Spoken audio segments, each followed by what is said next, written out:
দুপুর। আমার প্রাণপ্রিয় শিক্ষার্থীরা, সবাইকে শুভেচ্ছা জানাচ্ছি এবং আজকের দিনে আমাদের প্রধান অতিথি এবং বক্তারা আছেন, সকলকে শুভেচ্ছা জানিয়ে শুরু করছি। এবং গোস্বামী স্যারকে আমি আলাদা করে শুভেচ্ছা জানাচ্ছি এবং ধন্যবাদ জানাচ্ছি, কারণ আমি একটু পরে বলবো। আমার আজকের বক্তব্য বিষয় হচ্ছে সংবিধান। সংবিধান কি বলেন? আপনারা কেউ জানেন সংবিধান সম্বন্ধে? আচ্ছা, সংবিধান হচ্ছে রাষ্ট্রের সর্বোচ্চ আইন। সর্বোচ্চ আইন কেন বলছি? কারণ যখন একটি সংবিধান প্রণয়ন হয় তখন সেই মোতাবেক অন্যান্য আইন, আপনারা আজকে অনেকগুলো আইনের কথা শুনেছেন, লিগ্যাল এইড যেটা শুনেছেন একটু আগে, সহায়তা, আইনগত সহায়তা আইন, অধ্যাদেশ, এবং বুলি নিয়ে যতগুলো আইন শুনেছেন, ততগুলো সংবিধানের যে যাতে প্রতিফলিত হয়, যাতে কোনো ধরনের অসামঞ্জস্য কোনো ধারা না থাকে, এইভাবে এই আইনটি মানে অন্যান্য আইনগুলি প্রণীত হয়। সংবিধানের মাধ্যমে এই আইনগুলোর বৈধতা পায়, না হলে একটি সংবিধান না থাকলে একটি রাষ্ট্র পরিচালনা হতে পারে না। তো আমরা যখন 1971 সালে আমরা স্বাধীনতা সংগ্রামের মাধ্যমে আমরা একটি দেশ গঠন করি, হ্যাঁ, বাংলাদেশ তখন হয় একটা নতুন দেশ। তখন এই নতুন দেশ কিভাবে চলবে, তো এই চলানোর জন্য একটা আইন বা সর্বোচ্চ আইন প্রণীত হয়, সেটা হচ্ছে সংবিধান। এবং এটা প্রণীত হয় 1972 সালের 4 নভেম্বর। 4 নভেম্বর প্রণয়ন করার পরে থেকে অনেকগুলো সংশোধন হয়, কারণ আমরা তো রাষ্ট্র হিসেবে, নাগরিক হিসেবে অনেক ইভলভ করছি, অনেক ধরনের পরিবর্তন হচ্ছে আমাদের মধ্যে।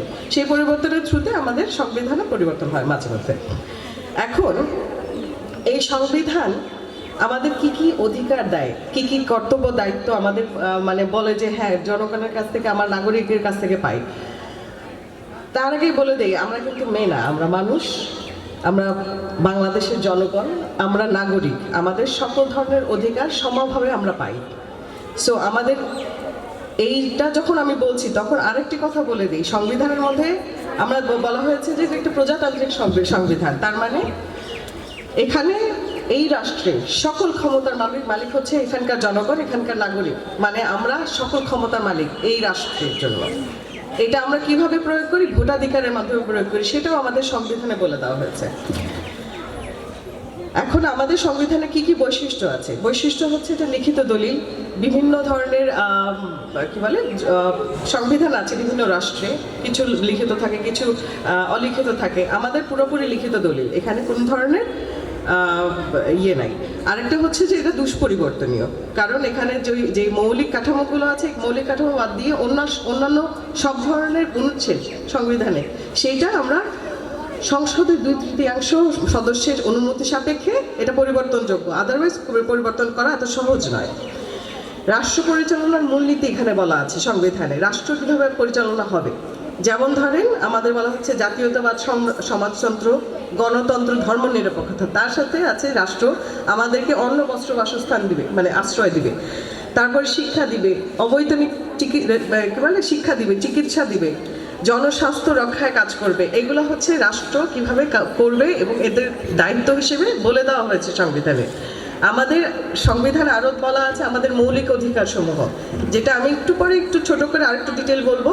মৌলিক অধিকারগুলো আমরা আইনের মাধ্যমে প্রতিফলন করে, মানে আদায় করে নিতে পারি রাষ্ট্র থেকে, যেটা কিনা আমরা সুপ্রিম কোর্টে এসে আমরা করতে পারি। আরও কি আছে?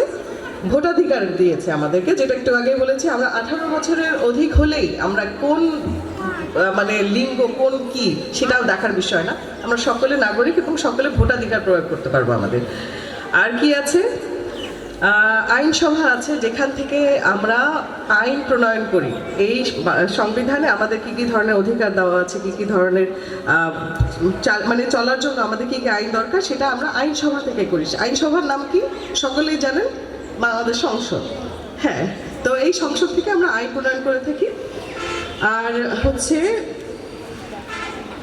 বিচার বিভাগের স্বাধীনতা।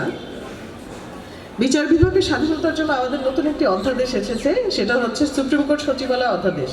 এটা বিচার বিভাগের স্বাধীনতা আমাদের আনয়ন করা উচিত, একটা রাষ্ট্রের মধ্যে বিচার বিভাগের স্বাধীনতা থাকা উচিত। 2025 সালে কয়েকদিন আগে নভেম্বরে সুপ্রিম কোর্ট সচিবালয় অধ্যাদেশ করা হয়েছে, এটাতে আরেকটি পদক্ষেপ আগানো হলো। আপনাদেরকে জানিয়ে রাখলাম, কারণ জানানো মানে জ্ঞানটা আমাদের জন্য এত জরুরি।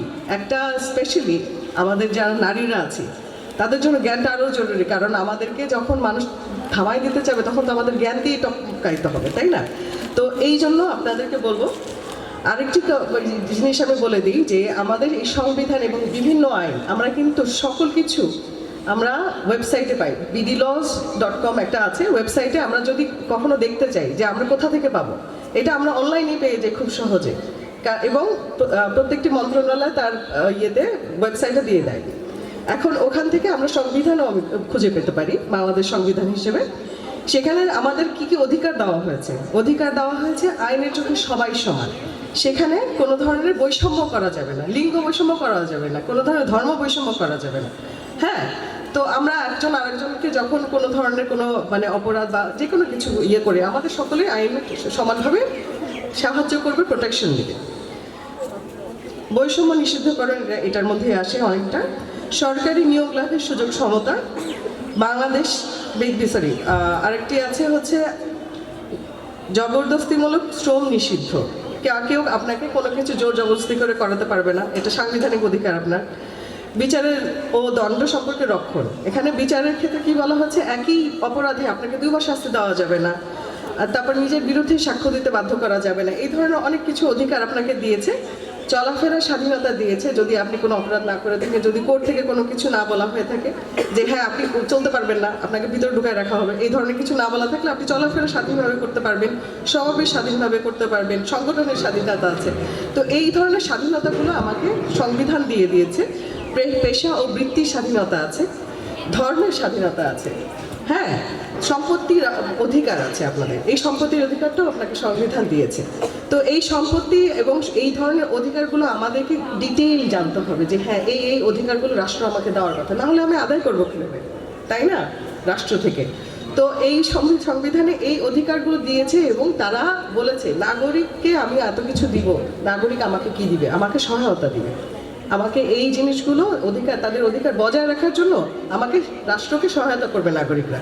তো রাষ্ট্রকে সহায়তা করার জন্য নাগরিকের কিছু দায়িত্ব কর্তব্য বলে দেওয়া হয়েছে বিভিন্ন আইনে এবং সংবিধানে। সংবিধানের অনুচ্ছেদ 21 বলা হয়েছে রাষ্ট্রের কর্তব্য কি, যেটা কিনা বলা হয় যে রাষ্ট্র এটা অবশ্যই পালন চায় নাগরিকদের কাছ থেকে, যেমন সংবিধান ও আইন মান্য করা। আইন না জানা কিন্তু কোনো ধরনের কোনো না, কেউ না আইন না জেনে কোনো অপরাধ করে ফেললে তাকে শাস্তি ভোগ করতেই হবে, তাই না, তারা তো আর পার পেয়ে যাবে না। সো আইন জানা এবং সংবিধান এর সব কিছু জানা এবং তা মান্য করা, শৃঙ্খলা রক্ষা করা। তারপরে হচ্ছে নাগরিক দায়িত্ব পালন করা। নাগরিক দায়িত্ব কি কি হইতে পারে, বিভিন্ন জায়গায় ময়লা ফেলবো না, ঠিক আছে, এটাও একটা নাগরিক দায়িত্বের মধ্যে পড়ে। অনেক কিছু পড়ে, যেমন কি বলে আমাদের সবকিছু পরিষ্কার রাখবো, হর্ন বাজাবো না ওভাবে, যাতে পরিবেশ দূষণ না হয় এভাবে খেয়াল রাখা, অনেক কিছু নাগরিক দায়িত্বের মধ্যে পড়ে। জাতীয় সম্পত্তি রক্ষা করা, যেটা সরকার আপনাদের জন্য বানিয়ে দেয়, যেমন ধরেন অনেক ব্রিজ বানায়, অনেক কিছু বানায়, হ্যাঁ, ওগুলা যাতে আপনারা ধ্বংস না করেন, ওগুলার মানে যাতে আপনারা মানে যেহেতু এটা পাবলিকের টাকায় আপনাদের টাকায় বানানো হয়, হ্যাঁ, সেটা আপনারা একজন আরেকজনের করবেন কেন, যে সবার টাকা দিয়ে যেটা বানিয়েছে। তো এর মধ্যে দায়িত্বের মধ্যে আরো কিছু করে। এক্ষেত্রে আমি এটাই বলবো যে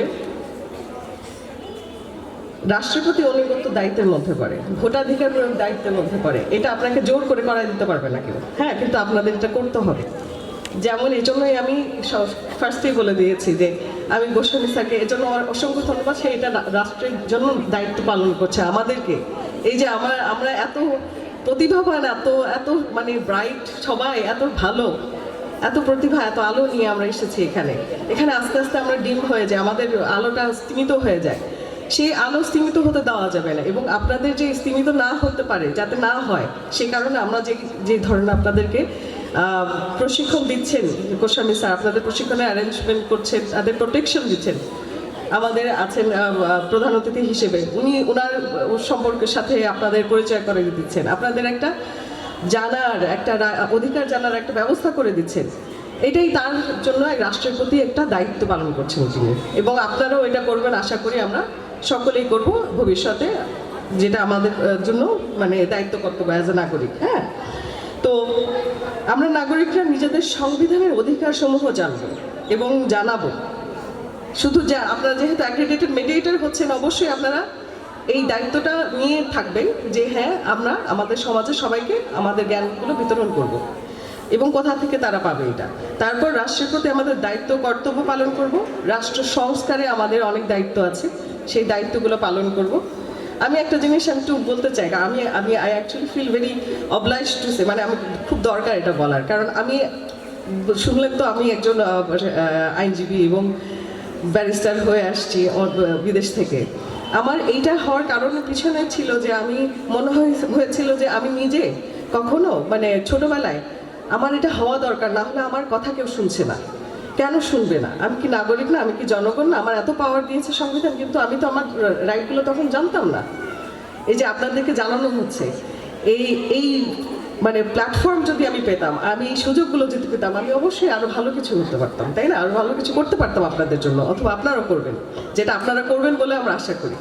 তো এই কারণেই আমি বলবো যে জ্ঞানের উপর কিছু নেই, আপনারা জানেন আপনাদের অধিকার, আপনারা জানান, এবং রাষ্ট্র সংস্কারে আমরা সকলেই একসাথে কাজ করবো আশা করি।